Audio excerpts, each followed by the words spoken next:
हरियाणा विद्यालय शिक्षा बोर्ड कक्षा 7 इतिहास। प्राचीन भारत में शिक्षा, साहित्य एवं कला। अध्याय 5। विश्व का सबसे प्राचीनतम ग्रंथ वेद। वेदों के आधार पर दी जाने वाली शिक्षा को वैदिक शिक्षा कहा जाता है। प्राचीन गुरुकुल शिक्षा प्रणाली के मुख्य वेद, उपवेद, उपनिषद, निरुक्त, वेदांग तथा विद्यार्थियों को शिक्षा दी जाती थी। इस शिक्षा प्रणाली में विद्यार्थियों को गुरुओं के पास रहकर शिक्षा लेनी होती थी। बाद में गुरुकुलों का निर्माण हुआ और विद्यार्थियों जंगलों में गुरुओं के आश्रम में बैठकर शिक्षा ग्रहण करने लगे। 3 दिन की परीक्षा के बाद विद्यार्थी को उपनयन संस्कार होता था। सभी विद्यार्थियों को समान रूप से शिक्षा दी जाती थी।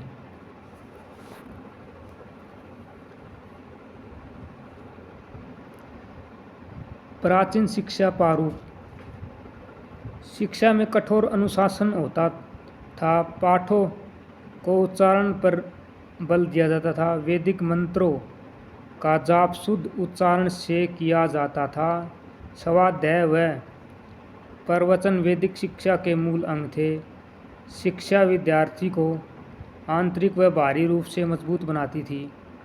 विद्यार्थी के मन की चंचलता को वश में करना, चित्तवृत्तियों को शोधन, राष्ट्र के प्रति प्रेम, परहित चिंतन, माता पिता और गुरुओं का सम्मान करना ही इस शिक्षा का मुख्य उद्देश्य था। प्राचीन शिक्षा त्याग मूलक संस्कृति को घोषित करती थी। शिक्षा में मोक्ष द्वार के लिए यज्ञ, अध्ययन और दान को मुख्य माना जाता था। जीवन व्यवस्था को ब्रह्मचर्य, गृहस्थ आश्रम, वानप्रस्थ तथा संन्यास के आधार पर बांटा गया था।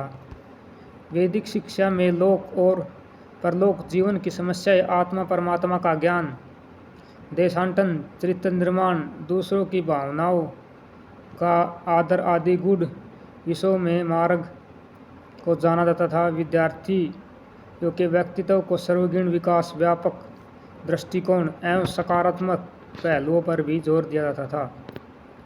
विद्यार्थी गुरुओं के सानिध्य में अंतेवासी नज़दीक होकर शिक्षा ग्रहण करता था और व्यवसायगत शिक्षा का प्रचलन भी था।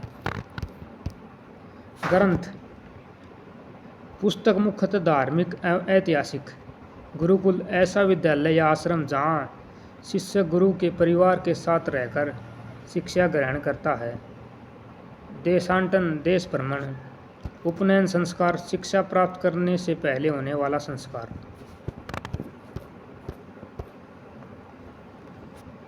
प्राचीन शिक्षण पद्धति की विशेषताएं। प्राचीन काल में अभ्यास की प्रक्रिया में आचार्य को विशिष्ट स्थान होता था। आचार्य को देवता की उपाधि प्राप्त थी। गुरु शिष्य में व्यक्तिगत संबंध होता था। शिष्य गुरु के कुल का सदस्य बनकर रहता था। शिक्षण मौखिक था। पुस्तकों की सदस्यता नहीं ली जाती थी। वेदों के अध्ययन व अध्यापन कई रूपों में होता था। शिक्षण के अभ्यास में विशेष तौर पर उच्चारण पर ध्यान दिया जाता था। अवकाश मुख्य रूप से प्रतिपदा, अष्टमी, चतुर्दशी, पूर्णिमा तथा अमावस्या को निर्धारित किए गए थे। आकस्मिक घटनाओं जैसे उपद्रव, आक्रमण, लूटमार, दुर्घटना, दैवीय आपत्ति पर भी अवकाश होता था। वेदा अध्ययन का तात्पर्य केवल मंत्रों को याद करना ही नहीं बल्कि उनके अर्थों को समझना भी था। कठोर अनुशासन कठोर था। संवेगों व इच्छाओं पर संयम रखा जाता था। अध्ययन के लिए कोई शुल्क नहीं होता था। वैदिक संस्कृति की रक्षा करना व उन्हें पढ़ाने के लिए विशेष प्रयास होता था। विद्यार्थी के नैतिक उत्थान के लिए आध्यात्मिक वातावरण तैयार किया जाता था, जैसे यज्ञ आदि करना। विद्यार्थी के मन, वचन एवं कर्म की शुद्धता पर बल दिया जाता था। शिक्षा की समाप्ति पर संस्कार किया जाता था, समावर्तन संस्कार किया जाता था। प्राचीन काल में शिक्षा। वेदों के अध्ययन से ज्ञात होता है कि वैदिक काल में स्त्रियों की शिक्षा की भी अच्छी व्यवस्था थी। उनका भी उपनयन होता था। वे भी उच्च शिक्षा प्राप्त करती थी। उच्च शिक्षा के कारण ही ऋग्वेद में स्त्री को ब्राह्मण कहा गया है। ज्ञान प्राप्ति के बाद कन्याओं को काव्य कला, शास्त्र विद्या, ललित कलाओं, संगीत, नृत्य, अभिनय आदि की शिक्षा देना की व्यवस्था थी। नृत्य, गायन व नृत्य कला में परंपरागत स्त्री का विशारद कहा जाता था। उपनिषदों में आदर्श नारियों का वर्णन भी खूब आता है। मैत्री, याज्ञवल्क्य स्त्री की पत्नी, भारती मंडन मिश्रण की पत्नी, गार्गी आदि। लेकिन वैदिक कला के बाद भी स्त्री शिक्षा में कमी आई। सैन्य शिक्षा। अथर्ववेद में उल्लेख मिलता है कि प्रत्येक व्यक्ति को राष्ट्र रक्षा के लिए सैन्य शिक्षा दी जानी अनिवार्य है। सामान्य रूप से क्षत्रियों को ही सैन्य शिक्षा दी जाती थी। राष्ट्र की रक्षा का उत्तरदायित्व उन्हीं का होता था। प्राचीन काल में शिक्षा के प्रमुख केंद्र। इम्पोर्टेंट फैक्ट बच्चों, नालंदा विश्वविद्यालय यह पटना के राजगृह नामक जिले में स्थित था।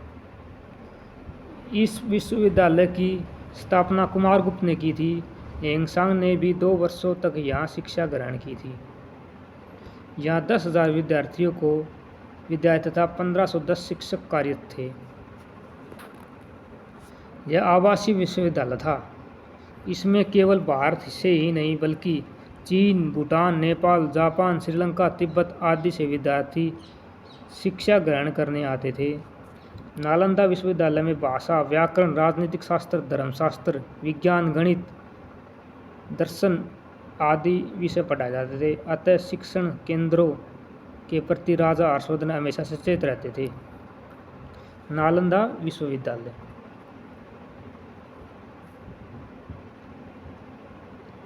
यह पटना के राजगृह नामक जिले में स्थित था। इस विश्वविद्यालय की स्थापना कुमारगुप्त ने की थी। तक्षशिला विश्वविद्यालय यह भारत का सबसे प्राचीन विश्वविद्यालय है, जो वर्तमान पाकिस्तान के रावलपिंडी के निकट जोलिया तथा पीपला गांव के पास स्थित है। इस स्थान का विवरण अनेक प्राचीन ग्रंथ महाभारत, रामायण आदि में भी मिलता है, परंतु इसमें शिक्षा केंद्र के रूप में 7वीं शताब्दी के पूर्व के स्थान मिला है। यह राजगृह बनारस और उज्जैन जैसे दूर दूर के विद्यार्थियों को आकर्षित करता था। बाद में शक हुणों आक्रमण के कारण यह विश्वविद्यालय समाप्त हो गया, परंतु इसके अवशेष दर्शाते हैं कि यह उच्च श्रेणी का विश्वविद्यालय तथा संस्कृति का केंद्र था। यहाँ धर्म से संबंधित साहित्य, अर्थशास्त्र तथा राजनीति शास्त्र पर अनेक ग्रंथ लिखे गए। महात्मा बुद्ध का इलाज करने वाले जीवक नामक चिकित्सा ने 7 वर्ष तक यहीं शिक्षा अर्जित की थी।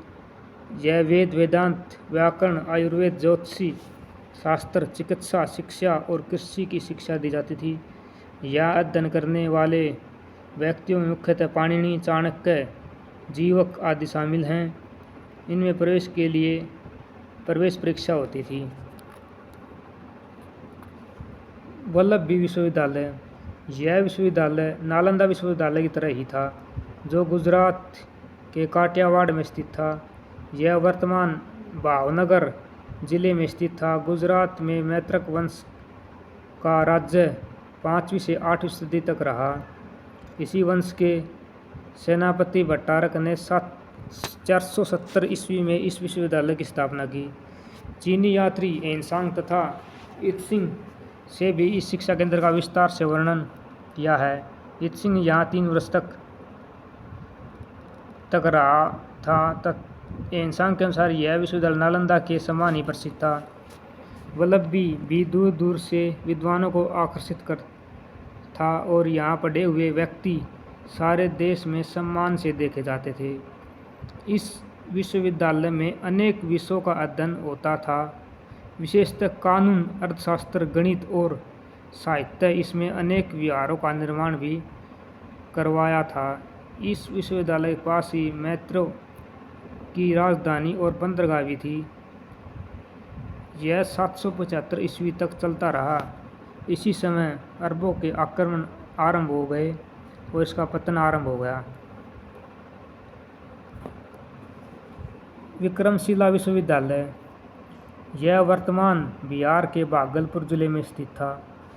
इसकी स्थापना पाल वंश के शासक धर्मपाल 780 से 810 करवाई थी। इस राजा ने अनेक बौद्ध मंदिरों और विहारों की स्थापना की थी। इसमें अध्ययन अध्यापन कार्य होता था। इस विश्वविद्यालय ने अपनी विशेषताओं के कारण अंतर्राष्ट्रीय ख्याति प्राप्त की थी। तिब्बत के लोग बड़ी संख्या में अध्ययन करने के लिए आते थे और वापस जाकर बड़े बड़े पदों पर नियुक्त होते थे। चीन के राजा के अनुरोध पर यहाँ से दीपंकर श्रीज्ञान नामक विद्वान को चीन भेजा गया। विश्वविद्यालय के प्रशासन महास्थिर चलाते थे। यहाँ उनके कुलपति हुआ करते थे। अध्यापक सादा जीवन और उच्च विचार वाले व्यक्ति होते थे। यहाँ व्याकरण, दर्शन, कर्मकांड आदि का विशेष अध्ययन कराया जाता था। परंतु बाद में यहाँ तंत्र मंत्र का अध्ययन होने लगा, जो इस विश्वविद्यालय के पतन का कारण बना। कांचीपुरम विश्वविद्यालय, यह कांचीपुरम में स्थित था। कांची दक्षिण भारत का प्रसिद्ध नगर, शिक्षा केंद्र और पल्लव राजाओं की राजधानी था। यहाँ हिंदू एवं बौद्ध दोनों ही धर्मों की शिक्षा विभिन्न केंद्रों में दी जाती थी। धर्मों के अध्ययन अध्यापन के साथ साथ तर्कशास्त्र, न्यायशास्त्र और व्याकरण साहित्य की शिक्षा दी जाती थी। न्याय भाष्य के प्रसिद्ध रचयिता वात्स्यायन कांची के आचार्य थे। दिगनाग ने भी इसी स्थान पर विद्या प्राप्त की थी। 5वीं सदी के कदम वंश के शासक मयूर वर्मा ने यहीं पर अध्ययन किया था। चीनी यात्री हिंसांग कांची में काफ़ी समय तक रहा। उनके अनुसार कांची वैष्णव, जैन और बौद्ध संप्रदाय की महायान शाखा भी केंद्र था।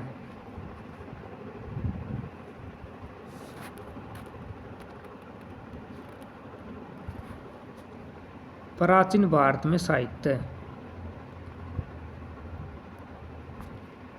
प्राचीन भारतीय साहित्य में हिंदू, बौद्ध तथा जैन साहित्य की रचना हुई। इसके अतिरिक्त लौकिक साहित्य भी बड़ी मात्रा में पाया गया। हिंदू साहित्य में 4 वेद, ब्राह्मण ग्रंथ, आरण्य उपनिषद, धर्मसूत्र, स्मृतियाँ, रामायण, महाभारत, 18 पुराण आदि हैं। बौद्ध साहित्य में त्रिपिटक, दीपवंश, महावंश, बुद्ध चरित्र तथा जातक कथाएं प्रमुख हैं। जैन साहित्य में 10 अंग, 10 उपांग, प्राकीर्ण ग्रंथ तथा पद्म पुराण आदि हैं। लौकिक साहित्य में कौटिल्य, विशाखादत्त, कालिदास, शूद्रक, दंडी, विष्णु शर्मा, पाणिनि, पतंजलि, भरतमुनि, बाण, हर्ष आदि की रचनाएं हैं।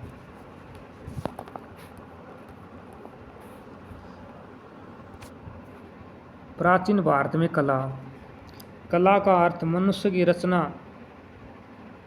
जो उसके जीवन में आनंद प्रदान करती है, वह कला कहलाती है।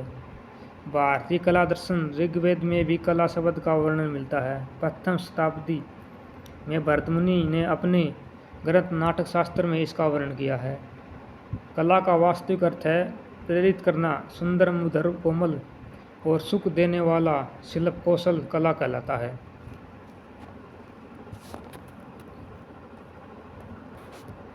कला के प्रकार। वास्तुकला, स्थापत्य कला। इस कला में भवन निर्माण, दुर्ग, मंदिर तथा स्तूप इत्यादि आते हैं। मूर्तिकला, इसमें पत्थर व धातु की मूर्तियाँ बनाई जाती हैं।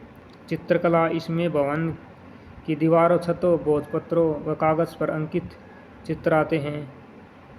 मर्दभांड कला, इस कला में मिट्टी के बर्तन आते हैं। मुद्रा कला, इसमें सिक्कों पर अंकित मोहरें आती हैं। पाषाण कला, पत्थर से बनाई गई मूर्तियाँ इसमें आती हैं। धातु कला, इसमें कांस्य, तांबा अथवा पीपल से बनी हुई मूर्तियाँ आती हैं। दंत कला, इसमें हाथी के दांतों से निर्मित कलाकृतियाँ आती हैं। मृत्तिका कला, इसमें मिट्टी से बने खिलौने एवं आकृतियाँ आती हैं। उत्कीर्ण कला या भास्कर कला, इस कला में पत्थर, चट्टान, धातु अथवा लकड़ी के फलक पर उकेर कर रूपांकन किया जाता है। ललित कला सौंदर्य प्रधान है। इसमें स्थापत्य, मूर्ति, चित्र, संगीत तथा काव्य कला मानी जाती हैं। शिलालेख, पत्थरों पर खोदे गए लेख, खंडहर, गिरी हुई इमारतों के अवशेष, यात्रियों के वृत्तांत, यात्रियों द्वारा लिखे गए विवरण। प्रागैतिहासिक कला, पाषाण युग का मनुष्य प्रकृति द्वारा बनाई गई गुफाओं में रहता था। वह पत्थर, लकड़ी, जानवर की हड्डियों से हथियार बनाता था। सरस्वती सिंधु सभ्यता की कला, इस सभ्यता के लोग काली व लाल पकाई मिट्टी के बर्तन बनाने में माहिर थे।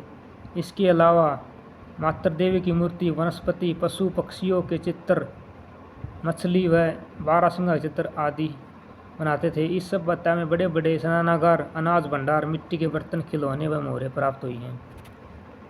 अजंता की कला,